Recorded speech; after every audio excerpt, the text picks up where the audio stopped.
రేవంత్ సర్కార్పై నిప్పులు చెరిగారు మాజీ మంత్రి జీవన్ రెడ్డి. మంత్రి అడ్లూరి లక్ష్మణ్కు కాంగ్రెస్లో అవినీతి కనిపించడం లేదా అని నిలదీశారు.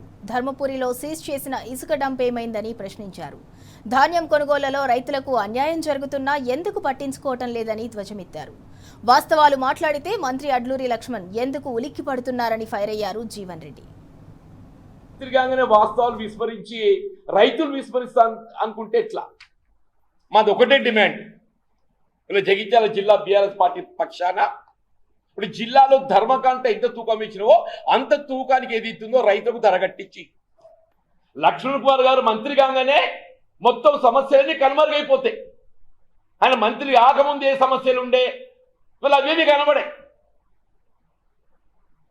జిల్లా కలెక్టర్ గారు ఏది ఇస్తున్నదో వీళ్ళు ఇసుక దోపిడీ అక్రమ రవాణా వీళ్ళు ఏ 3000 ట్రిప్ల డంప్ సీజ్ చేయడం జరిగిందో మరి మంత్రి గారు దీన్ని ఎందుకు ఉపేక్షిస్తున్నారు?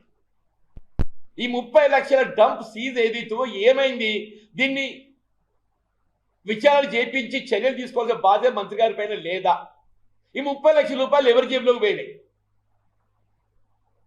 అడ్లూరి లక్ష్మణ్ కుమార్ గారు ఏదైతుందో నువ్వు నిజంగానే రైతు క్షేమ మేలు కాంక్షించేవాడు అయినట్టయితే ముఖ్యమంత్రి గారితో ఏదైతుందో నీవు ఉత్తమ్ రెడ్డితో కానీ మాట్లాడి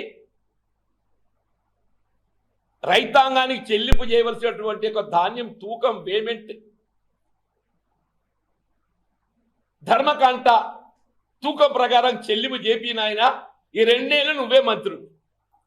ఈ ధర్మపురి ఇసుక డంప్ సంగతి ఏమైందో తెలుసు. ధాన్యం తూకంలో ఏదైతుందో రైస్ ఏ విధంగా దోపిడీ గురవుతున్నాడు, మిల్లలు ఏ విధంగా రైతులను దోపిడీ గురి చేస్తుండ్రు, దానికి ఏ విధంగా అధికార యంత్రాంగం వంతపాడుతుంది. మంత్రి గారు రైతు పక్షపాత అయినట్టయితే ఆ డబ్బులు చెల్లింపు చేయమైనా నువ్వే 2 ఏళ్ళు మంత్రి ఉండు. తదుపరి ప్రజలు గమనిస్తారు, ఫలితం ఎట్లా అట్లిస్తారు.